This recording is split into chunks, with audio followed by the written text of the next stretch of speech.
गाथा 7। चारित्र दर्शन ज्ञान भी व्यवहार कहता ज्ञानी के, चारित्र नहीं दर्शन नहीं, नहीं ज्ञान ज्ञाया के सौंदे। भावार्थ, इस शुद्धात्मा को, आवाज बढ़ा देना उसकी, इस शुद्धात्मा के, इस शुद्धात्मा कहकर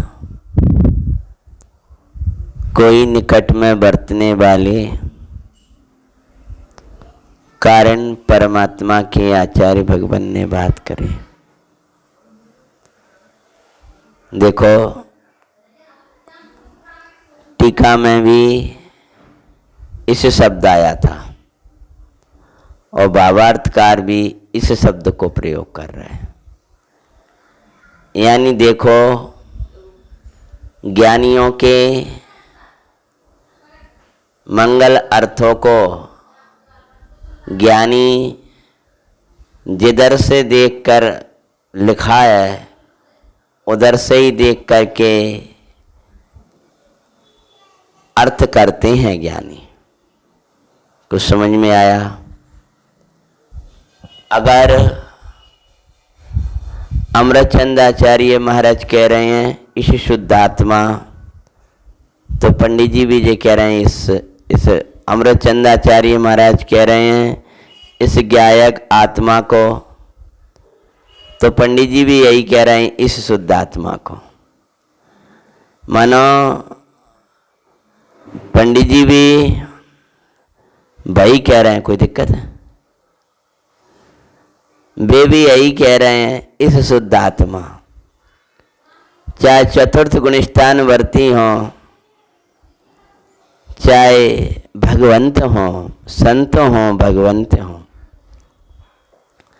सबको आत्मा दूर नहीं दिखता, सबको आत्मा निकट दिखाई देता है। जो आत्मा के से दूर है वो तो बहिरात्मा है, जो आत्मा के निकट है वे अंतरात्मा है, और जो आत्मामय हो गए हैं वे परमात्मा है। आत्मा जिनको दूर दिखाई देता है वे बहिरात्मा है, आत्मा जिन्हें निकट दिखाई देता है वे अंतरात्मा है। जिन्हें आत्मा निकट दिखाई देता है उनको अपनी समस्याओं को समाधान अपने निकट में ही दिखाई देता है। जैसे राजा ने मुनिराज श्री से कहा, हे भगवान मेरे से बड़ा पाप हो गया। पद्म पुराण में कथा आती है, हे गुरु मुझे प्रायश्चित दो। तब महाराज क्या बोलते हैं, बोलो? जब वो राजा जिसने वानरों को मारा, फिर वो एक वानर ने रूप बनाया, फिर उसको बहुत परेशान किया। जब भाई माफ़ी मांगने लगा तो भाई बोला गुरु के पास चलो, बेईमान क्षमा करें। उनने वहाँ जाकर क्षमा याचना करी, प्रायश्चित मांगा। तब भाई राजा बोलते हैं, मुनिराज बोलते हैं, हमारे गुरु निकट में ही राजते हैं, वे ही उपदेश के अधिकारी हैं। तब वे चार ज्ञान के धारी मुनि कहते भय। ऐसा विशेषण क्यों दिया? कि ऐसा नहीं होने को चाहता ना हो। चार ज्ञान के धारी मुनि कहते हुए हमारे गुरु निकट में विराजते हैं, वे ही उपदेश के अधिकारी हैं। गुरु के रहते हुए शिष्य आप ही उपदेश देने लगे, सलाह करने लगे, बताने लगे, तो उस शिष्य को दंड मिलता है, दंड का स्थान। तो उनको जैसे अपने शिष्य को गुरु निकट दिखाई देते हैं, भगवान को, भक्त को भगवान निकट दिखाई देते हैं, और जिनको गुरु निकट दिखाई देते हैं, ऐसा शिष्य जिसको भगवान निकट दिखाई देते हैं, ऐसा भक्त उसको आत्मा ही निकट दिखाई देता है। और जिसको आत्मा निकट दिखाई देता है, उसको अपनी समस्याओं को समाधान उसमें नहीं खोजता, इसमें खोजता है। इसलिए क्यों अकेले कैसे बैठे हो आप? इसमें सदा रतिवंत बन, इसमें सदा संतुष्ट रहे। तो इस शब्द, तो ये कह रहे हैं इस ज्ञायक आत्मा को और इस शुद्ध आत्मा को। तो ज्ञायक आत्मा और ज्ञायक की ही विशेषता यहाँ दे दी है, शुद्ध आत्मा। ज्ञायक कहते ही बस जानन जानन जानन जानन जानन हारा, ना इसमें कर्म राग आदि कोई भी नहीं है। ऐसा निर्मल परमात्मा, वह उस निर्मल परमात्मा का नाम ज्ञायक भगवान है। उसी को यहाँ शुद्ध आत्मा कहा। ऊपर का बंध पर्याय के निमित्त से अशुद्धता तो दूर, नीचे का कर्म बंध के निमित्त से अशुद्धता होती है बात तो दूर रहो। ऐसे मिलाया करो। ऊपर कहा टीका में बंध पर्याय के निमित्त से अशुद्धता तो दूर रहो, तो पंडित जी ने उसका अर्थ क्या किया? कर्म बंध के निमित्त से अशुद्धता होती है बात तो दूर रहो। तो बंध पर्याय का अर्थ लिया है कर्म बंध, यानी द्रव्य कर्म। तो कहते हैं इस शुद्ध आत्मा को विश्व के ऊपर तैरने वाला गगन स्पर्शी अध्यवसान, उस दिन विधान में आया था, उनको नहीं छूने वाला परमात्मा इस ज्ञायक भाव को, ये भव्य है ज्ञायक परमात्मा तुझे उस दिखाई देता रहेगा, उस वहां है, वहां है, वहां है। जब तक तुझे सुख शांति मिलने वाली नहीं है। जिस दिन तेरा समाधान कारक प्रभु तुझे यहां दिखाई देगा, उस दिन आनंद आएगा। कर्म बंध के निमित्त से अशुद्धता तो दूर रहो। कर्म के निमित्त से होने वाली राग देशमयी परिणतियां तो दूर रहो, दूर रहो।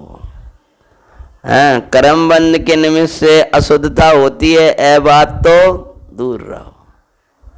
आत्मा को कर्म अशुद्ध बना देते हैं तो बहुत दूर की बात कर रहे हो। शरीर के कारण, संयोग के कारण इसको दुखी कोई कर दे तो दूर रहा। भगवान के अलावा ये बात कोई कहने वाला नहीं। तेरे इस संसार में तुझे कोई दुखी करने वाला नहीं है, तुझे अशुद्ध बनाने वाला नहीं है, कोई रागादिक पैदा करने वाला नहीं है। ये रागादिक पैदा होते हैं कर्मबंध के निमित्त से, वो तो त्रिकाली को छूते ही नहीं, वो तो दूर रहो। ऐसा ये शुद्ध आत्मा ये कारण परमात्मा, इसको कर्म बंध के निमित्त से अशुद्धता होती है तो दूर रहो। बात बहुत दूर की बात कर दी आपने। शरीर के कारण से, कर्म के कारण से, पुण्य पाप के भाव के कारण से मेरा परमात्मा अशुद्ध हो गया हो, ऐसा नहीं है। ज्ञाता जानन हारा, मेरा ध्रुव प्रभु वर न्यारे,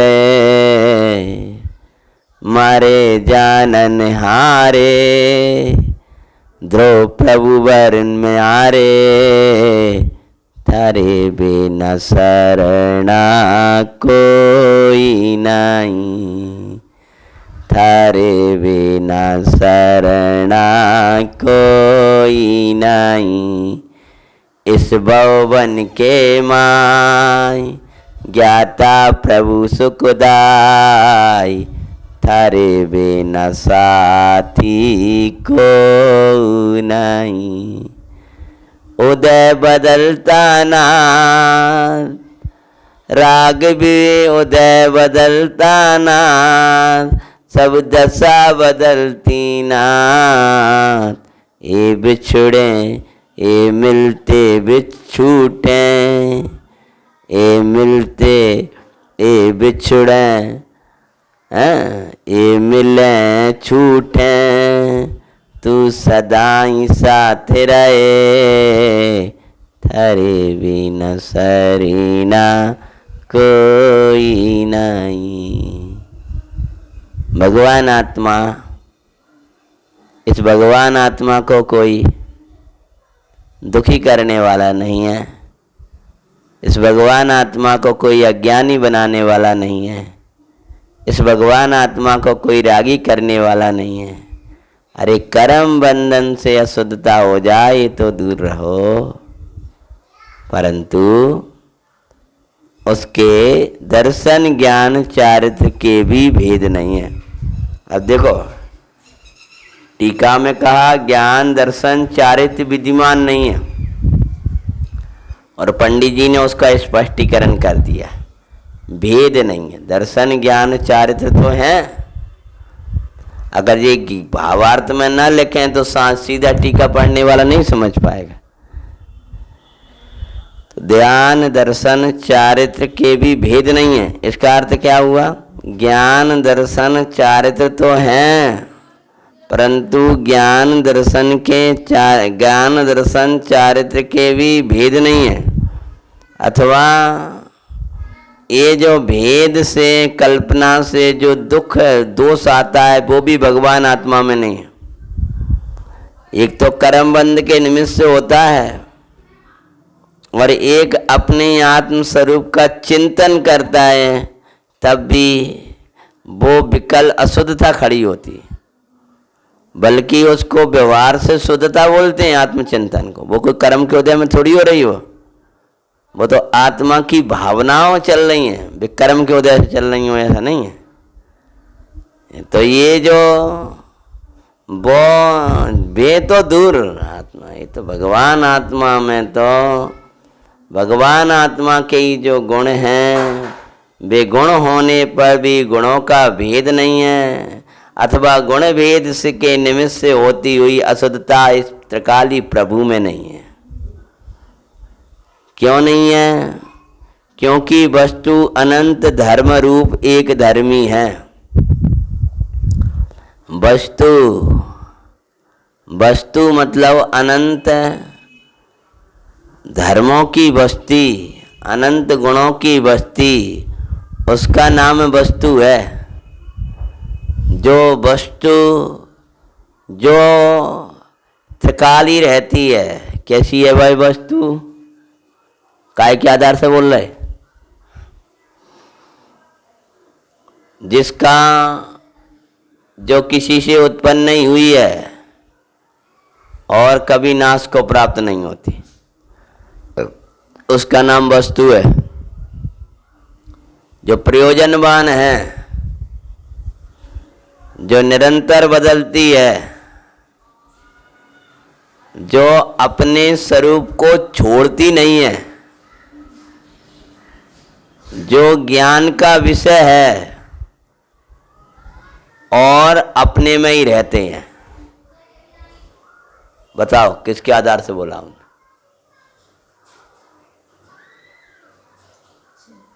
हाँ, बहुत अच्छा। 6 सामान्य गुण। इसकी सत्ता अनादि अनंत है, प्रयोजनवान है, निरंतर बदलती हैं, बदलते हुए भी उस वस्तु का वस्तुपना कायम रहता है, विद्यमान रहता है। वह सब ज्ञान का विषय है और अपने से बाहर नहीं रहती उसका जो कुछ है। तो वस्तु कैसी है? वस्तु कि जिसमें अनंत गुण बसते हैं, उसका नाम वस्तु। जिसको अपना कार्य करने के लिए किसी का मोहताज ना होना पड़े, उसका नाम वस्तु है। जिसे सुखी होने के लिए, जिसे अपना प्रयोजन भूत कार्य करने के लिए दूसरे की राय ना देखना पड़े, उसका नाम वस्तु है।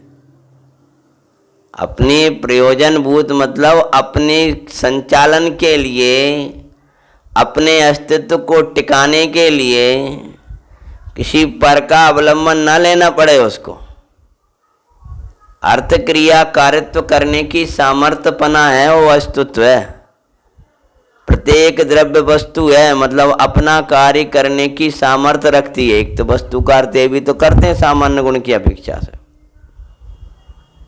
मतलब ये तुम सुखी होने की सामर्थ्य तो तुम अपने में खुद में रखते हो।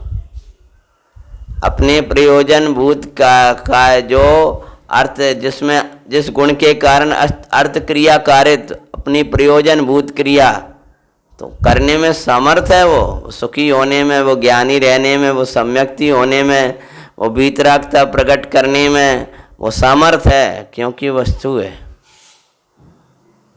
ये सोचना चाहिए जब भी परावलंबन का भाव आए, तब ये सोचो आत्म वस्तु है। तो 2 प्रकार से हटेगा वो परावलंबन। एक तो अपना काम करने में समर्थ है और आत्म वस्तु है, अर्थात उसमें अनंत गुण बसते हैं और जो तुझे चाहिए वो सब मिलेगा। समझ में आए? 2 प्रकार से। एक तो अपना काम करने में समर्थ है और वस्तु होने से अनंत गुण बसते हैं। जो जो चाहिए, ज्ञान, दर्शन, शोक, प्रभुता, वीर, जो सब कुछ है वैसे भगवान आत्मा में है। तो बोलो भैया, दोनों मत लगाओ, अच्छे से सुनो। हाँ, कहते हैं क्योंकि वस्तु अनंत धर्म रूप एक धर्मी है। अनंत धर्म रूप, धर्म रूप, धर्म अनंत, धर्मी एक ही है। अनंत धर्म रूप एक धर्मी। एक की अपेक्षा मत करो। कैसा है भाई? एक धर्मी जिसमें बसते हैं अनंत धर्म। वे धर्मी कैसे हो जिनके साथ अनंत धर्म ना रह सके? वे साधर्मी कैसे हो जिनके साथ साधर्मी ना रहे? व्यवहार से जैसे ऐसा कहा जाता है, कैसा है वो साधर्मी कि उसका वात्सल्य ऐसा है कि जिसके साथ रहते हैं अनेक साधर्मी। तो ये यहाँ क्या कह रहे हैं कि कैसी है वो वस्तु के अनंत धर्म रूप। अनंत धर्म रूप मतलब अनंती अच्छाइयाँ, अनंत धर्म। और अनंत धर्म रूप होने पर भी वह कोई अनंत रूप हो जाए ऐसा नहीं है। एक अनंत में एक रूप, एक धर्मी।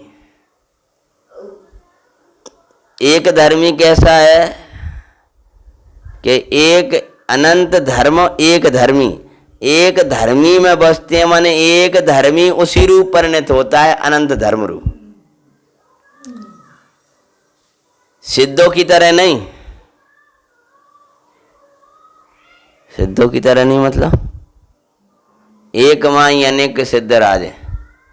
से एक धर्मी में अनंत धर्म राजे, ऐसा उदाहरण नहीं घटित होगा। सबकी उनकी तो सत्ता अलग अलग है, वो तो द्रव्य अलग अलग हैं, वे तो न्यारे न्यारे द्रव्य हैं, उनमें तो एक दूसरे में अभाव है, उसमें तो अत्यंत अभाव है।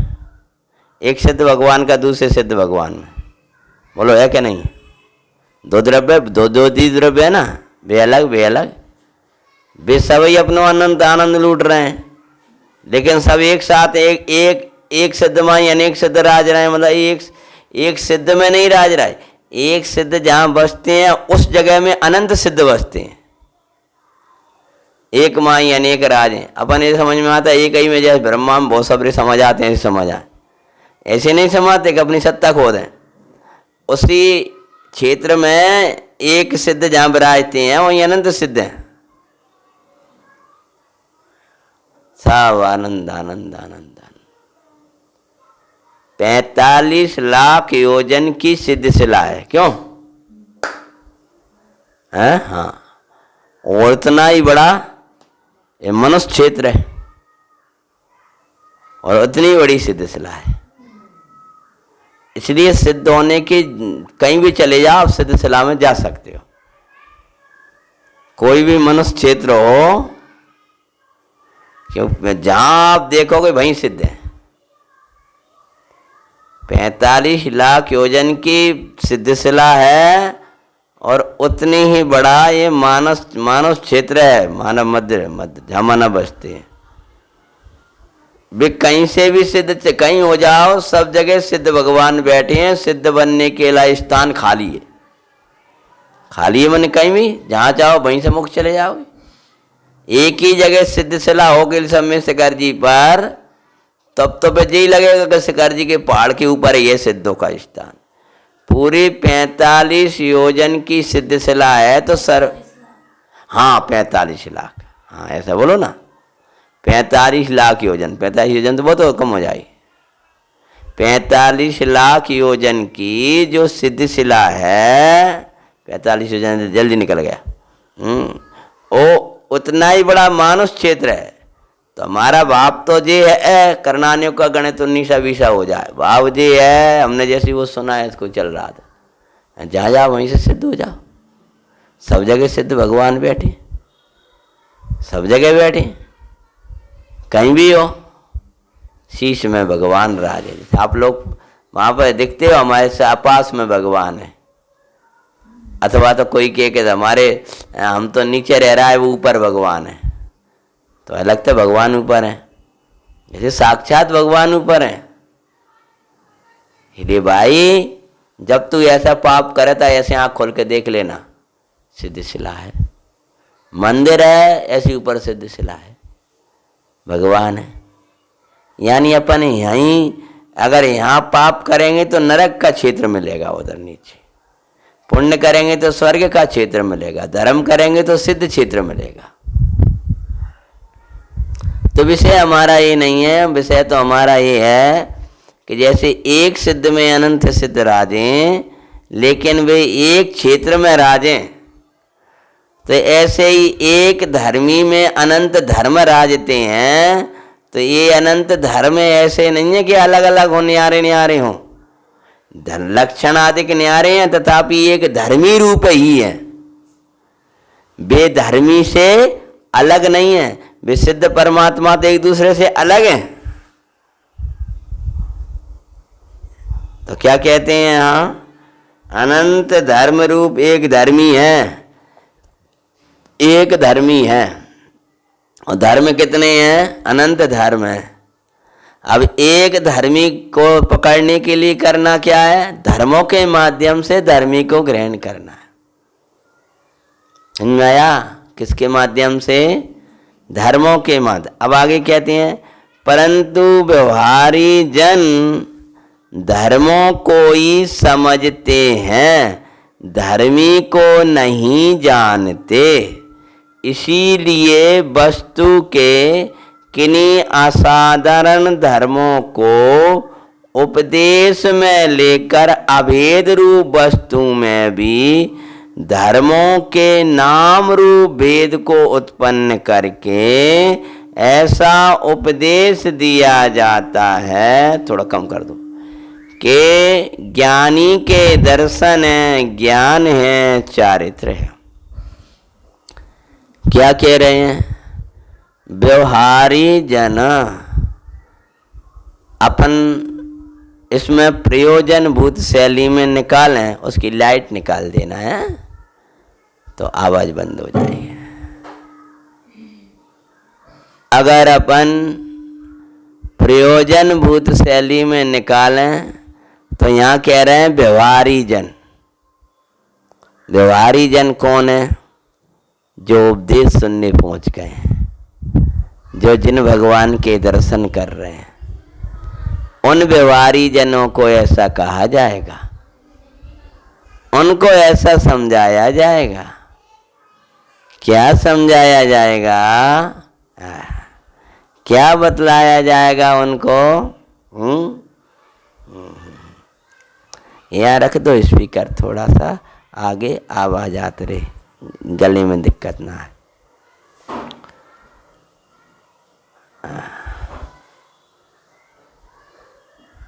क्या कह रहे?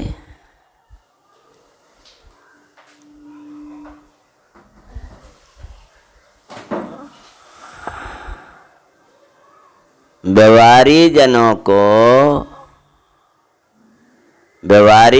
को क्या कहा? संसारी जन, व्यवहारी जन और परमार्थी जन। संसारी जन कौन है?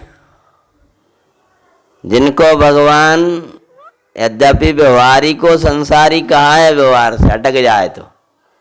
यहाँ व्यवहारी का अर्थ लौकिक व्यवहारी नहीं ले रहे, यहाँ व्यवहारी का अर्थ है धर्म व्यवहार में बरतने वाला। यहाँ व्यवहारी कौन है?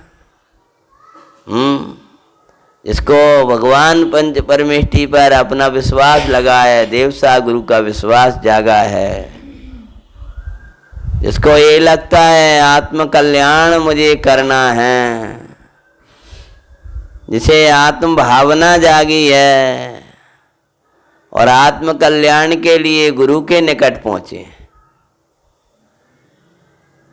वे व्यवहारी जनों को ही सीधा पूज्य आत्मा नहीं ग्रहण कर पाते, इसलिए उनको ही पूजा का उपदेश दिया है।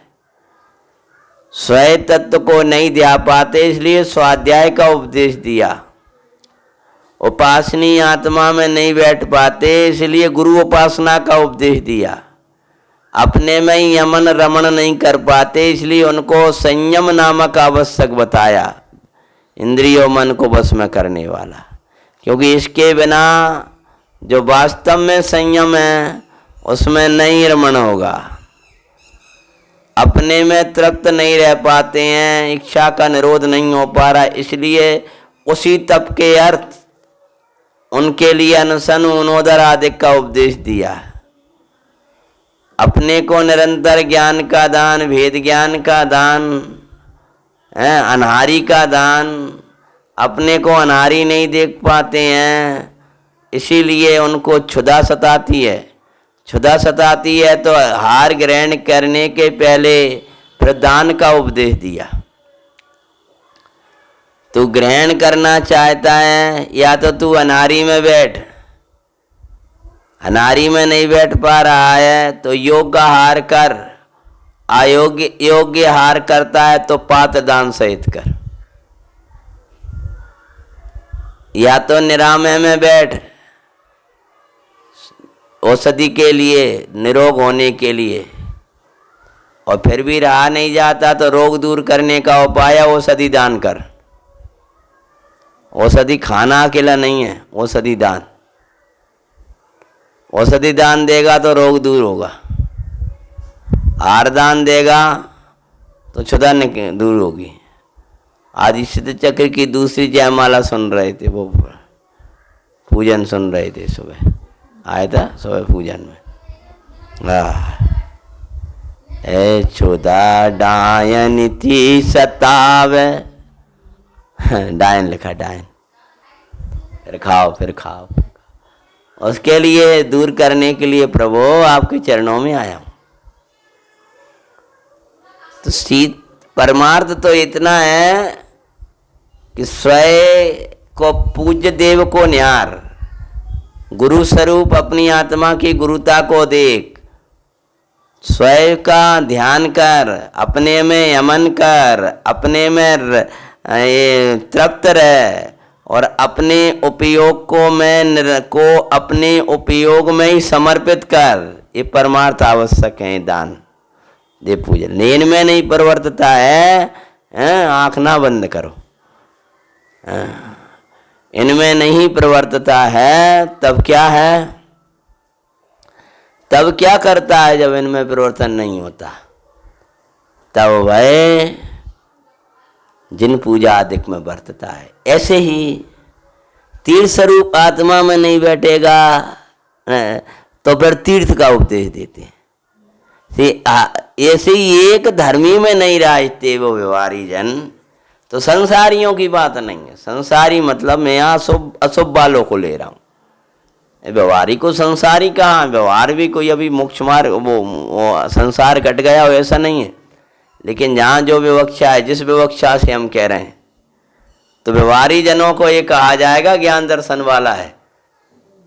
उनको क्या कहा जाएगा? जो समझते ही नहीं, क्योंकि उनको तो आत्म समझने की जिज्ञासा ही नहीं है।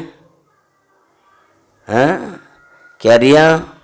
उन्हें तो अपनी दो चार रूढ़ी की क्रिया करना है। अगर स्थूल वो व्यवहारियों में भी स्थूल व्यवहारी नहीं, सामान्य एकाध क्रिया करके वे व्यवहारी नहीं, वे तो पुण्यार्थी हैं, संसारी हैं। जिन्हें अपनी एकाध दो चार पूजा और क्रिया और माला और दो चार कर लाओ अपने, बाकी अलावा आत्मा की कोई लगन नहीं है, आत्मा की कोई ददस नहीं है, आत्मा की कोई जिज्ञासा नहीं है।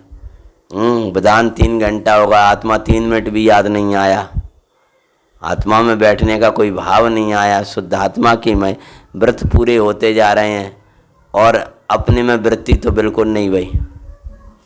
तो ये तो अनादि का ही काम, अनादि से जी तो करो है, और क्या कर, जो का किया है वो याद कर रहे हो।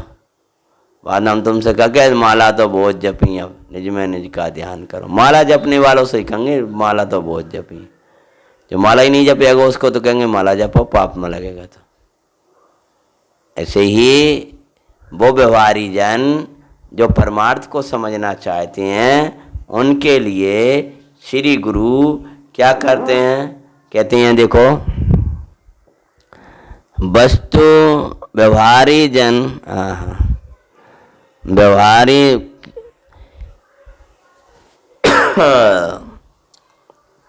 किंतु वस्तु के किन्हीं धर्मों को कहा है? देखो हाँ यहाँ है, परंतु व्यवहारी जन धर्मों को ही समझते हैं। उपदेश के माध्यम से उन्हें धर्म तो सुन रखे हैं, वो समझ में भी आते हैं, कहाँ जानना देखना पना है इस प्रकार का, और धर्मी को नहीं समझते हैं। धर्मों को समझते हैं और धर्मी को नहीं समझते हैं। तो धर्मी को नहीं जानते और धर्मों को, अभेद को नहीं जानते, भेद तो उन्हें जाने।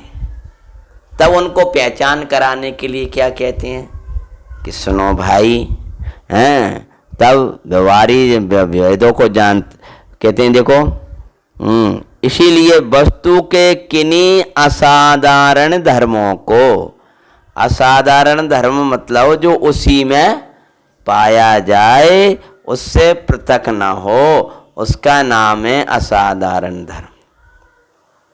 इसे पुद्गल का स्पर्श आदि, ऐसे ही आत्मा का ज्ञान दर्शन आदि असाधारण धर्मों को उपदेश में लेकर अपनी वाणी के द्वारा, जैसे बिल्कुल अभी पहली बार आया है तो उसको आत्मा समझाने के लिए मंदिर में आने का उपदेश देंगे। ऐसे ही जो मंदिर में आ रहा है, स्वाध्याय समझने लगा, धर्म बहुत याद हो गए, तो उसको कहेंगे जो ज्ञान वाला दर्शन वाला वही तो आत्मा है।